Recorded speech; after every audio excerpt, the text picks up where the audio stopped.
रात के 11:47 बजे हैं। कमरा एकदम शांत है। लैपटॉप बंद हो चुका है। फ़ोन भी अब हाथ में नहीं है। फिर भी ऐसा लग रहा है जैसे दिमाग अभी भी किसी इनविजिबल रेस में भाग रहा हो। अजीब बात यह है कि आज तुमने या शायद कोई भारी फिजिकल काम भी नहीं किया, फिर ये थकान कहाँ से आई?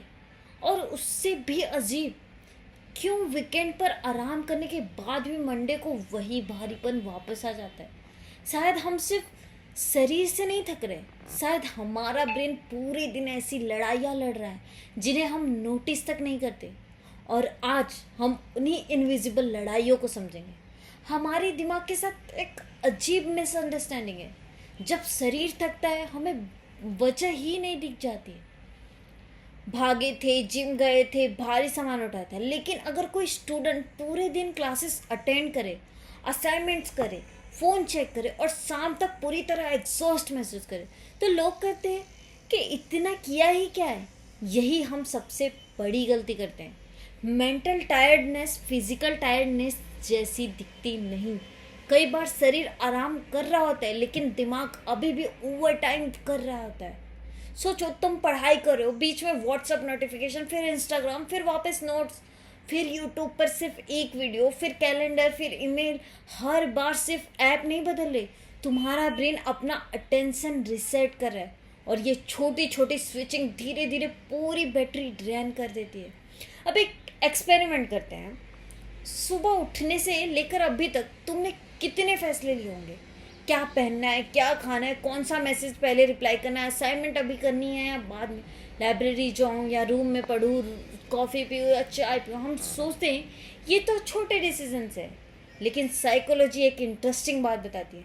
हमारा ब्रेन हर चॉइस पर थोड़ी मेंटल एनर्जी खर्च करता है। इसे कहते हैं डिसीजन फटीग। मतलब दिन बढ़ने के साथ अच्छे डिसीजन लेना मुश्किल हो सकता है। क्या तुमने नोटिस किया है कि रात में अननेसेसरी ऑनलाइन शॉपिंग ज़्यादा टेम्पटिंग लगती है, या अचानक 1 घंटे की स्क्रोलिंग हो जाती है? ये हमेशा डिसिप्लिन की कमी नहीं होती। कई बार तुम्हारा ब्रेन पहले ही सैकड़ों चॉइसेस हैंडल कर चुका होता है और अब वो शॉर्टकट ढूंढ रहा होता है। अब सोचो, एक दिन में तुम्हारा दिमाग कितनी इंफॉर्मेशन देखता है? Instagram, WhatsApp, college group, news, YouTube, email, memes, reels, family message, advertisements. Brain सिर्फ इंफॉर्मेशन कलेक्ट नहीं करता, वो लगातार डिसाइड करता है कि ये इम्पोर्टेंट है, इसे इग्नोर करूँ, बाद में देखूँ। यानी हमारा दिमाग सिर्फ काम नहीं कर रहा, वो लगातार फिल्टर भी कर रहा है। पहले इंसान का एनवायरनमेंट रिलेटिवली स्टेबल था। आज हर स्क्रीन एक नया स्टिमुलेशन लेकर आती है। नई आवाज़, नई इमेज, नई इमोशन, नई अर्जेंसी। और जब ब्रेन हर कुछ सेकंड्स में कॉन्टेक्स्ट बदलता है तो फोकस बार बार टूटता है।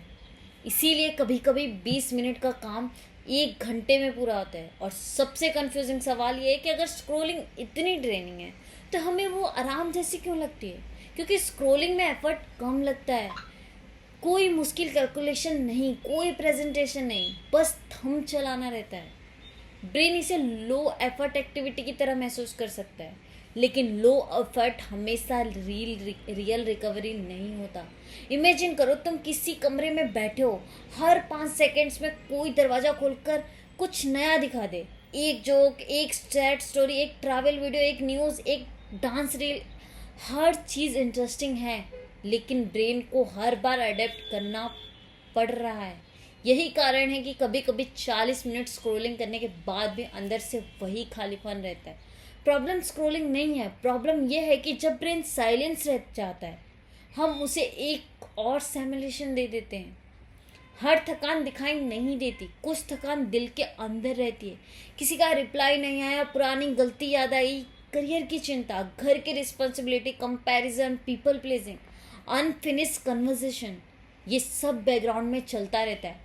साइकोलॉजी में इसे इमोशनल लोड की तरह समझा जा सकता है। जैसे फ़ोन में बैकग्राउंड ऐप्स बैटरी खाती रहती हैं, वैसे ही कुछ अधूरी चिंताएं हमारी अटेंशन क्वाइटली कंज्यूम करती रहती हैं। और सबसे डेंजरस बात, हमें हमेशा पता भी नहीं चलता। इसीलिए कभी कभी हम बस इतना कहते हैं, आज पता नहीं क्यों बहुत थकान लग रही है, जबकि असली वजह दिख ही नहीं रही होती। रात को लाइट्स ऑफ, सब सो चुके हैं, लेकिन तुम्हारा ब्रेन अभी भी मीटिंग कर रहा है।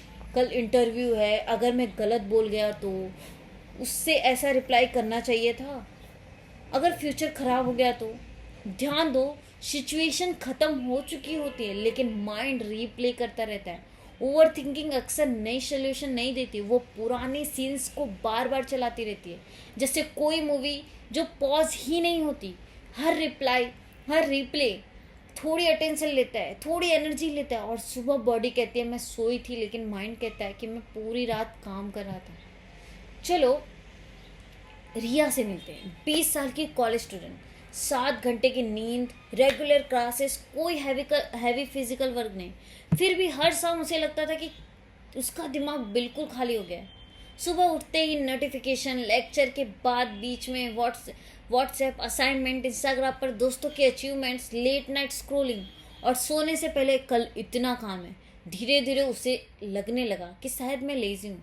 लेकिन एक दिन उसने अपनी रूटीन ऑब्जर्व की। उसे समझ में आया कि उसे पूरे दिन एक भी ऐसा मोमेंट नहीं मिलता जब उसका ब्रेन कुछ पकड़ना छोड़ दे। उसने 3 छोटे बदलाव किए। रात में अगले दिन 3 काम लिखना, लंच बिना फ़ोन के खाना, और रोज़ सिर्फ 10 मिनट क्वाइटली चलना। एक हफ्ते में उसकी पूरी लाइफ नहीं बदल गई, लेकिन पहली बार उसे महसूस हुआ कि उसका दिमाग थोड़ा हल्का है। क्योंकि प्रॉब्लम मोटिवेशन नहीं थी, प्रॉब्लम कंटिन्यूस मेंटल लोड था।